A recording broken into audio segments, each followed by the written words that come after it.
My name is Brooke Lawson. I am 30 years old.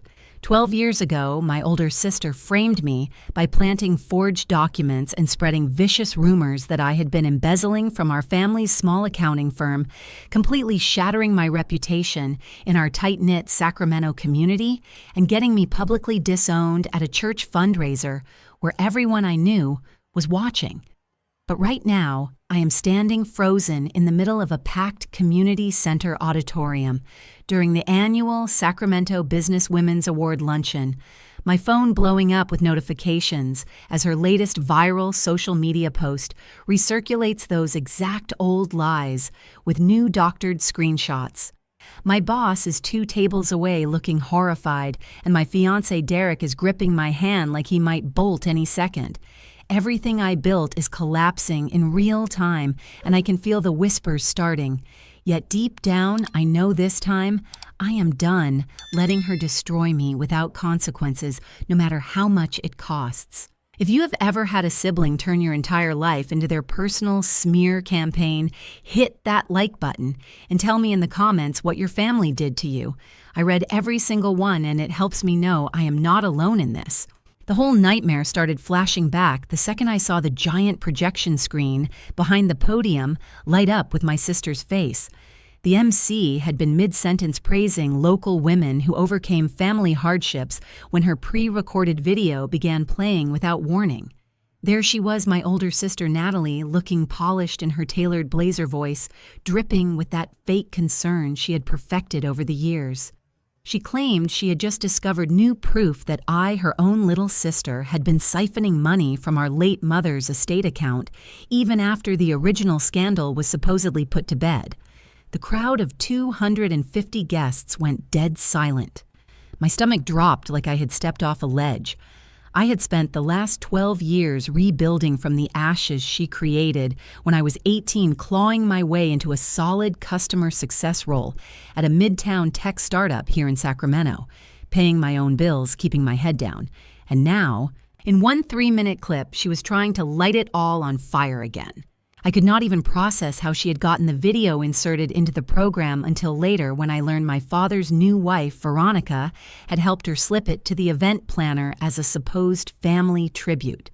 But in that moment, all I felt was the heat rising in my cheeks and the way Derek's hand went slack in mine. My coworker, Kayla Simmons, who had come with me for moral support because she knew bits of my history, leaned over and whispered that people were already pulling out their phones to share the post. The viral count was climbing past 10,000 views in under 15 minutes. My sister had timed it perfectly for maximum damage during the one event where my professional network would all be watching. The past came rushing in, then sharp and unrelenting. 12 years ago, my mother had passed from a long illness, leaving a modest estate account split between my sister and me, $68,000 each accessible when we turned 21. My sister Natalie was 22 at the time and already burning through her share on flashy purchases and funding her boyfriend Connor's failing side businesses. I was the quiet one, the straight-A student working part-time at the family firm my father ran with Veronica. One ordinary Tuesday afternoon, I came home from community college classes to find my father waiting in the living room of our old suburban house on the edge of Sacramento, face flushed with rage. My sister stood right behind him, eyes wide with that practiced look of heartbreak. She had spent weeks feeding him stories about how I was secretly withdrawing cash and altering client invoices to cover my own spending. She had even created fake bank statements on the home computer and planted printed copies in my bedroom drawer. My father did not ask for my side. He never checked the actual firm records himself. Instead, he exploded in front of the entire extended family, who had gathered for what was supposed to be a quiet dinner to discuss the estate. "I raised you better than this," he shouted, voice cracking with betrayal. "You are a thief and a liar, and I will not have you dragging this family's name through the mud." Veronica just stood in the kitchen doorway, arms crossed, saying nothing as usual, but the small nod she gave my sister spoke volumes. Within an hour, I was told to pack a single suitcase and leave the house that night. No dramatic storm, just the cold finality of being cut off in front of 20 relatives while my sister watched with quiet satisfaction. She got temporary control of my share of the estate as the responsible older daughter, while the allegations were investigated. It was never about the money for her. It was about making sure I stayed the family embarrassment so no one would ever question her version of events. I spent the next 6 months couch surfing with distant cousins and working double shifts at a coffee shop near the Capitol building to cover rent in a cramped midtown studio. My reputation in Sacramento's small business circles was poisoned. Clients from the family firm stopped returning my calls. Old high school friends unfollowed me on social media after my sister's anonymous tips painted me as unreliable. The only person who believed me from the start was my grandmother, Eleanor Hayes. She drove down from her retirement community in the foothills, picked me up one rainy evening, and let me stay in her spare room while I finished my associate degree. She was the one who quietly hired a retired social worker friend named Margaret Klein to review the financial documents. Margaret spotted the inconsistencies immediately, the timestamps on the forged withdrawals that did not match my class schedule, the signatures that looked too perfect to be mine. But back in the present, standing in that community center with the video still playing, I felt the same old trap closing around me. My phone vibrated nonstop. Texts from my boss asking if I needed to step outside, a message from my therapist, Samantha Ellis, popping up with a simple breathe. Call me after. And then my father, who had been seated near the front with Veronica, turned around and locked eyes with me across the room. For a split second, I saw something flicker there. Not quite the explosive anger from 12 years ago, but a flash of defensive confusion, followed by a quick awkward deflection as he muttered to Veronica that these things always get blown out of proportion. He did not stand up. He did not demand the video be stopped. He just shifted in his chair and looked away the same way he had always done when my sister steered the narrative. My sister had not even bothered to show up in person.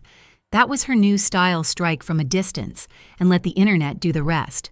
The post already had comments piling up from people I had not spoken to in a decade, speculating whether my tech company knew they had hired a proven embezzler.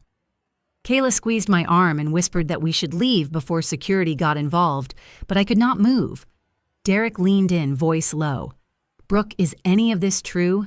Because if it is resurfacing now..." His words trailed off, but the doubt in them hit harder than any public accusation. That was the moment the real stakes sank in. This was not just about old lies anymore.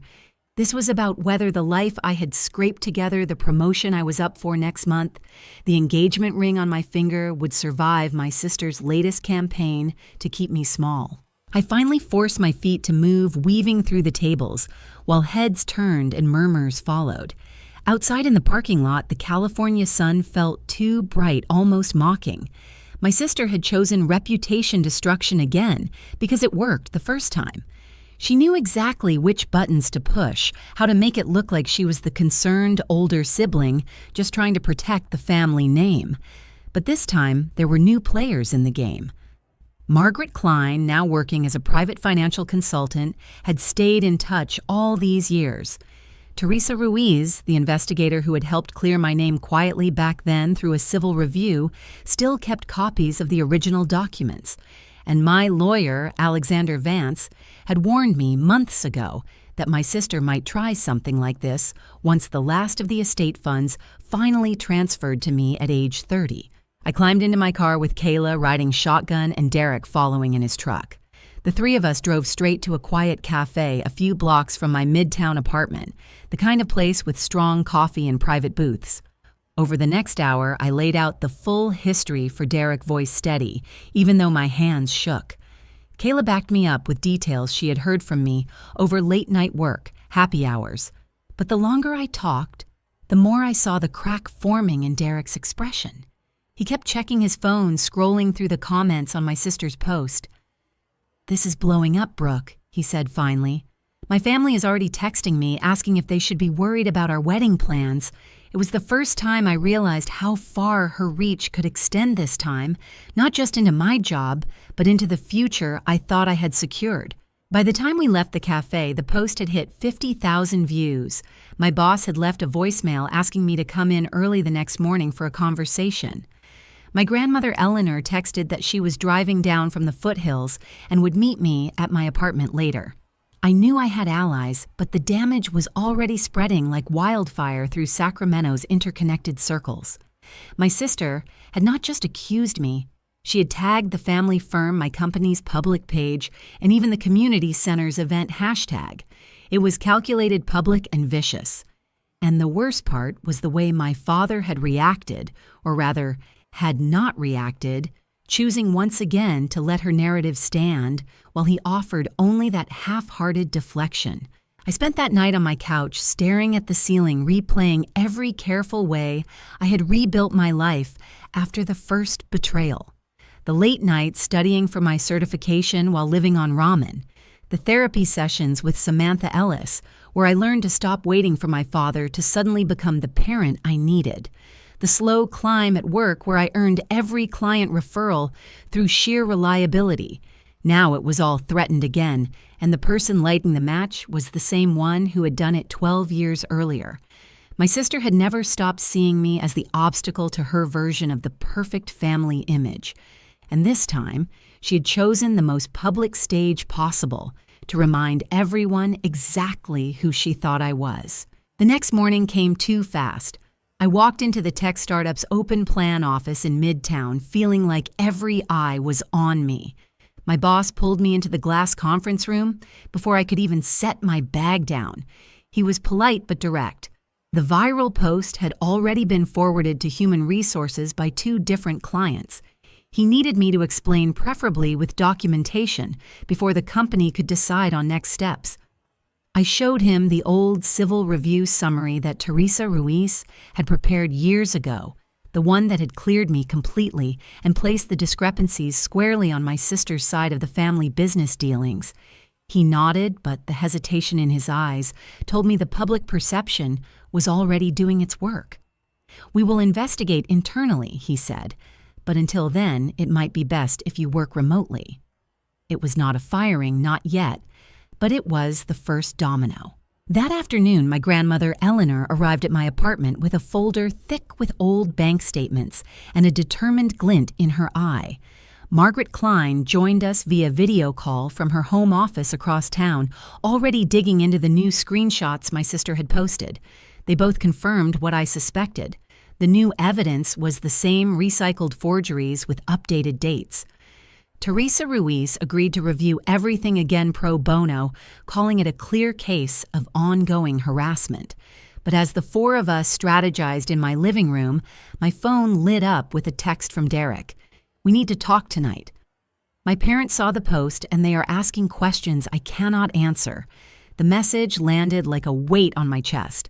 I'd spent months building a future with him, introducing him slowly to the fractured pieces of my family, and now my sister was forcing the fracture into the open once more. My father finally called that evening voice tired and defensive. He started with the same awkward deflection I had seen at the luncheon. "These videos always exaggerate," he said, then quickly changed the subject to how stressful Veronica found the whole situation. No outrage on my behalf. No demand that my sister take the post down, just that familiar pattern of avoiding the hard conversation because it was easier to let my sister run the show. I hung up feeling smaller than I had in years, but also clearer. The reputation she was destroying was not just mine anymore. It was the life I had fought to create without any of them. And if I did not stop her now, the cost would be higher than any viral post could measure. That phone call left me staring at the screen for a long minute, the weight of his words settling like lead in my chest. But I could not afford to dwell. The next morning, the fallout hit harder than I expected. My inbox at the tech startup was already flooded with forwarded screenshots from the viral post's 3 different clients asking pointed questions about my background before they would sign the next quarter's contracts. My boss sent a follow-up email confirming the remote arrangement, but adding that the company's reputation management team wanted a full statement from me by the end of the day. I sat at my kitchen table in my Midtown apartment laptop, open, trying to draft something professional, while my stomach twisted into knots. My sister was not finished. She had always been the one to light the fuse and then step back to watch the explosion. Around noon, my phone rang with an unknown number, but the moment I answered, I recognized her voice cool and laced with that familiar edge of long-held resentment. "Brooke, I see you are still playing the victim card after all these years." She started, no greeting, no pretense. "Posting your little sob story on your private stories is not going to erase the fact that you nearly ruined our family firm with your shady accounting tricks. I am only trying to protect what is left of our mother's legacy. You should be thanking me instead of stirring up more drama." Her words landed like precise cuts, each one designed to remind me I was the outsider, the problem child, who never quite fit the image she wanted for the family. I could hear the satisfaction in her tone, the way she twisted every truth into something ugly.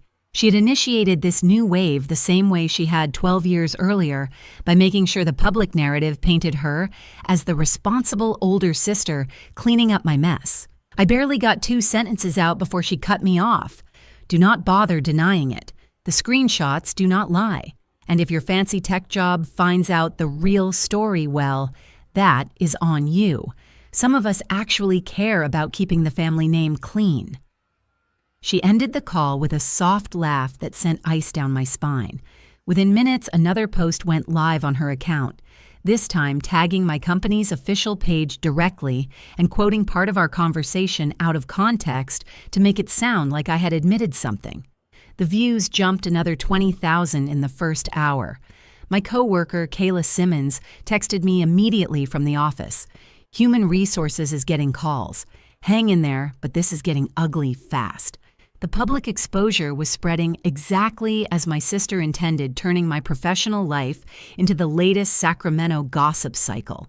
That afternoon, my grandmother Eleanor arrived with fresh coffee and a stack of printed records from 12 years ago.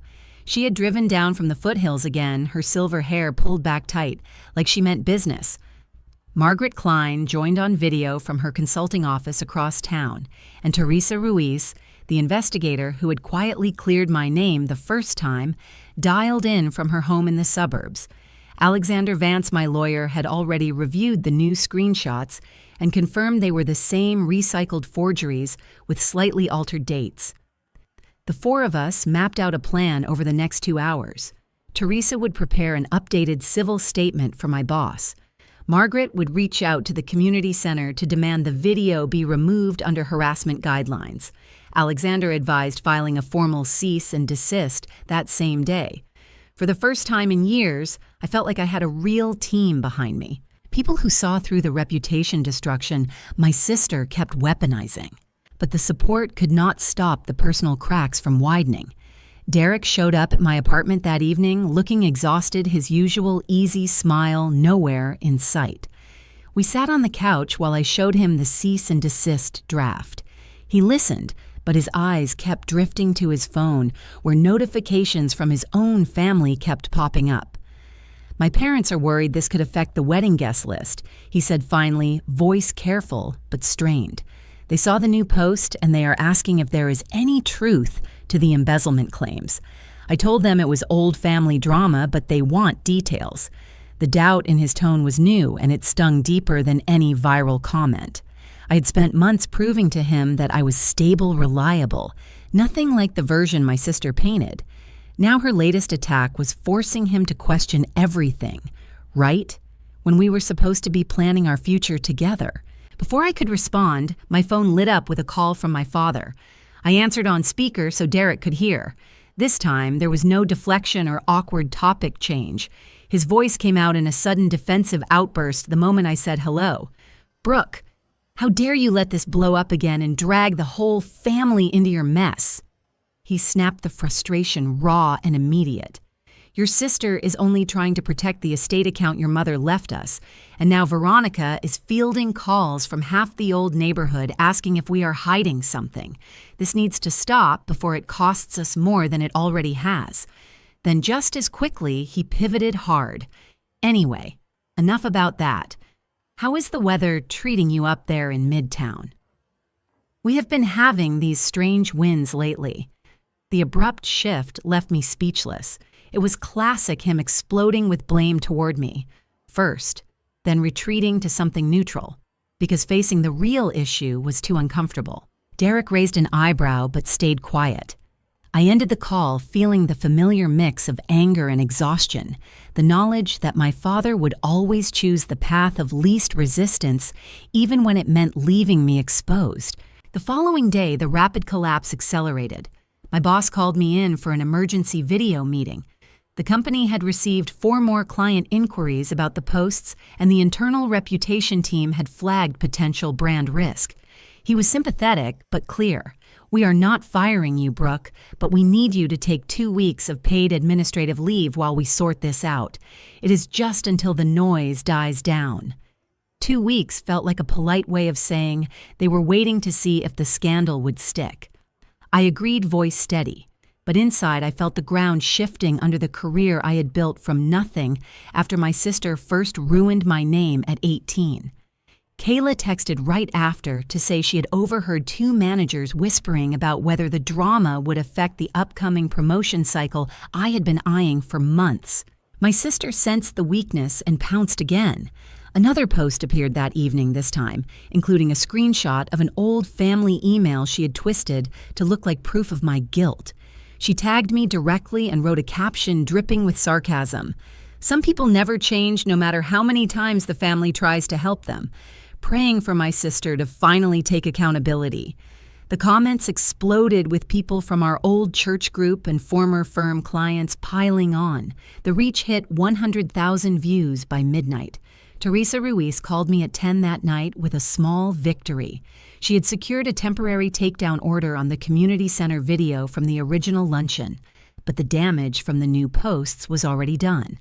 Margaret Klein warned during our late group chat that my sister's pattern showed no sign of slowing. She has always used reputation as her weapon because it costs her nothing and hurts you everything she said. The words hung heavy in the quiet of my apartment. Derek stayed over that night, but the conversation felt forced.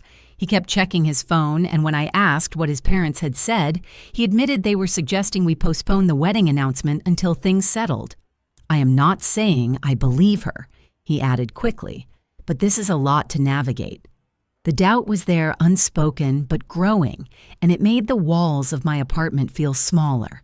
I lay awake long after he fell asleep, staring at the ceiling and wondering how many more pieces of my life my sister would dismantle before she felt satisfied. The cease and desist was scheduled to go out in the morning, but I already sensed she would treat it like another challenge rather than a boundary. Then at 6 the next morning, my phone buzzed with a text from an unknown number. The message was short, but it stopped my heart cold. "Take the leave and stay quiet, or the next post includes the full estate records with your name highlighted. Your move, little sister." It was from her, of course. She had initiated every single escalation, and now she was daring me to push back while the whole city watched. I sat up in bed, pulse racing, knowing one wrong step could end the fragile life I had rebuilt. The question was no longer if I could survive the exposure. It was whether anything would be left standing once the collapse finally hit bottom. That text from my sister sat on my screen like a loaded gun. I did not reply. Instead, I forwarded it straight to Alexander Vance with a single note: "She is escalating again." By 8 that morning, the cease and desist was filed, and Teresa Ruiz had already started compiling a harassment report for the police. Margaret Klein called me while I was still in my pajamas, voice calm but urgent. "Brooke, this is not random. She's been sitting on those old files for years, waiting for the right moment to use them against your new life. We have enough to push back hard if you want to go public with the truth." Samantha Ellis, my therapist, texted right after suggesting an emergency session later that day.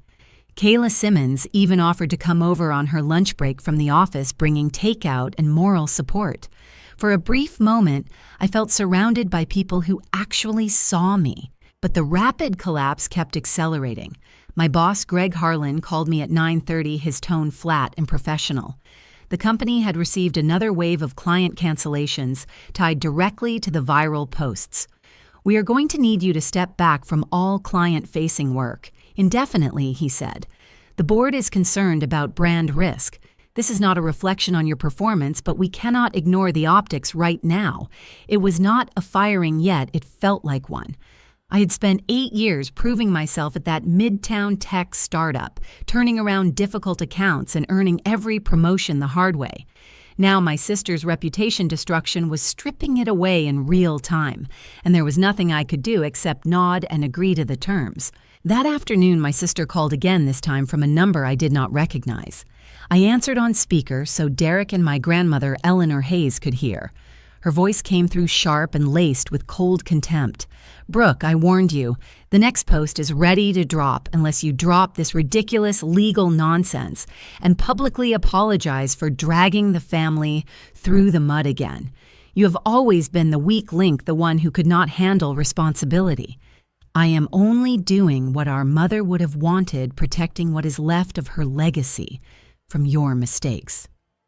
The words cut deep, each one a deliberate jab at the version of me she had spent years constructing in everyone's minds. She did not yell. She did not need to. The quiet venom in her tone was worse, the long-held resentment finally spilling out like it had been waiting for this exact moment. Derek's face tightened beside me, but he stayed silent. My grandmother Eleanor leaned forward, eyes flashing. "That is enough." But my sister only laughed softly. "Oh, Grandma, you always did take her side. Some things never change." She ended the call with a final warning. 24 hours, little sister. Apologize or watch everything burn." The line went dead, leaving the apartment thick with tension. Derek stood up and paced to the window, running a hand through his hair. "Brooke, this is getting out of control. My parents are pressuring me to put some distance between us until things calm down. They are worried this will follow us into our marriage." His words landed like another betrayal, smaller but just as painful. I had chosen him because he seemed steady, the opposite of the chaos my sister created. Yet here, he was pulling back at the first real test. My father called that evening, and this time the reaction was different, raw, in a way I had rarely seen. The moment I picked up, he launched into a defensive outburst, voice rising. "Brooke, your sister is beside herself because of the legal papers you sent. She's only trying to keep the family together, and now you are making her look like the villain in front of everyone we know. This has to stop before it destroys what is left of us." I could hear the quiet anger underneath the clenched frustration he usually hid behind awkward deflections. For once, he did not change the subject or retreat. Instead, he doubled down in a low, private confrontation tone, almost as if he were scolding me one-on-one. "You know she has always carried more of the load since your mother passed. Why can you not just let this go?" Then, without waiting for my answer, he hung up. No goodbye, no acknowledgement on my side. Just silence. The next 24 hours passed in a blur of strategy calls and mounting dread. Alexander Vance advised we had a strong case for defamation, but pursuing it would mean more public exposure, more posts, more clients pulling away. Margaret Klein and Teresa Ruiz both confirmed the new screenshots were provably false, but the internet did not care about proof when the story was this juicy. Kayla Simmons stopped by with dinner and sat with me on the couch, listening while I laid out every fear. "You do not have to fight this alone," she said, "but you also do not have to fight it at all if the cost is too high." Samantha Ellis echoed the same in our emergency session, reminding me that self-protection sometimes looked like stepping back. By the following morning, the choice crystallized, painful and final. I sat at my kitchen table with Derek across from me, my grandmother Eleanor on speaker, and the stack of legal papers in front of me. My sister's deadline was up in 2 hours. I could fight drag everything into court risk losing my job permanently and watching the wedding plans crumble under the weight of endless gossip. Or I could choose the lesser evil, the one that let me keep some fragment of the life I had built. I looked at Derek, saw the exhaustion in his eyes, and felt the heavy sadness settle in my chest. "I am dropping the cease and desist," I said quietly. "I am stepping away from the promotion track at work and asking for a leave of absence. We can pause the wedding announcements until the noise dies down. I cannot keep letting her destroy everything I touch." The words tasted like defeat, but they were the only ones that felt survivable. My sister dropped one last post that afternoon, claiming victory in her usual saccharine way. The views climbed past 200,000. My boss accepted my request for extended leave without protest, and Human Resources quietly reassigned my biggest accounts.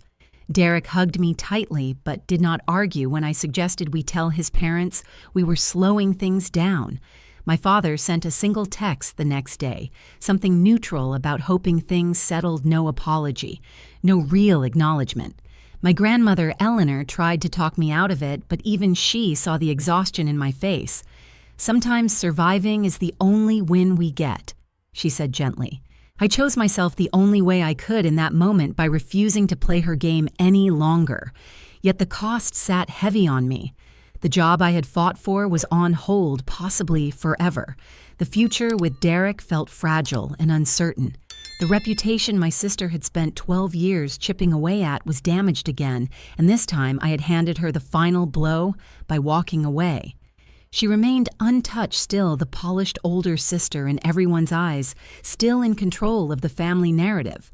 I sat on my balcony that evening looking out over Midtown Sacramento, the city lights blurring through unexpected tears.